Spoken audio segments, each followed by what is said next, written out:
All right. So I received a question from someone asking us to identify our spiritual gifts from the Bible. So how do you respond to that? So I would say that identifying a spiritual gift, number one, that takes a lot of I would say you have to be very in tune with the Father, the Heavenly Father.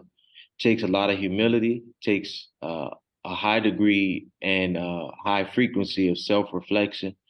And I also think it takes a person being honest with themselves.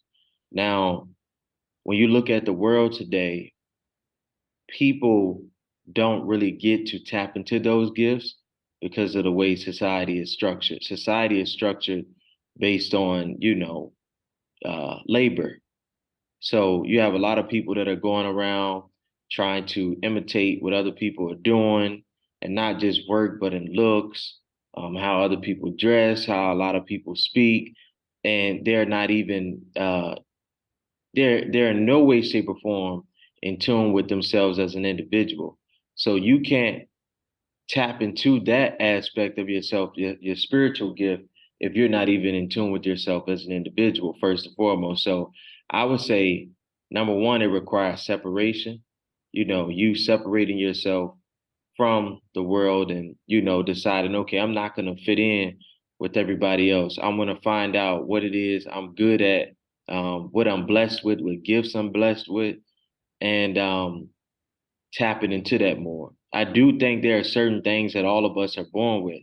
I think we all are born with the spirit of compassion and love, the willingness to do for our neighbors and things of that nature. And then I think there are certain gifts, maybe physical gifts. I think there are physical ones that we're blessed with. And then I think there are intangible ones that aren't necessarily physical, that we identify within ourselves that the Most High bless us with, that we tap into. So, um, yeah, I just think that first and foremost requires a person to be genuinely honest with themselves. And number one, you have to be a spiritual person. You can't tap. When I say spiritual, I'm talking about in tune with the Heavenly Father. You got to be out of your fleshly mode, because you can't tap into a spiritual gift with, you know, operating in your flesh, if you will. So that's something that takes a high degree of patience, honesty, humility.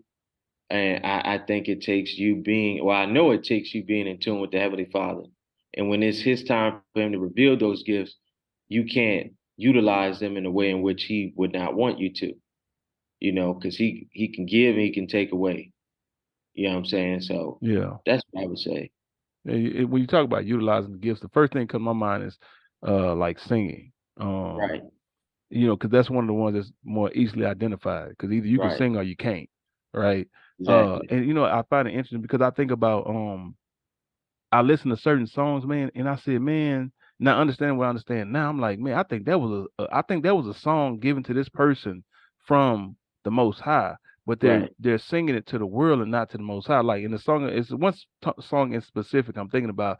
It's a song by Monica, Hmm. and it's like, for you I will, Yeah, I will climb a mountain for you. yeah, I remember I that. will go and bring That was a you the powerful moon. song. I think I might be messing up the lyrics, but No, I'm that was listening to it. the lyrics. I'm like, man, that's something that's a praise and worship song Right. that you saying. Say, I'll do anything for you, Heavenly Father. I'll go, I whatever. Like, but it's like it's being sung to, seemingly to a man. Man, right. And I'm like, man, that's a song that should have been dedicated to the Most High. The lyrics might have been a little bit different, but the gist of the song would be that's a praise and worship song, an offering up to the Most High. And I think, and I listen to it. So when I go back and listen to some of the music, or if I hear some of the music, I don't really listen to it now. But if I hear some of that music, I say, man, that song probably should, that seemed like a song that the Most High gave this person, and they Yeah. should have offered up to the Most High as a praise and worship.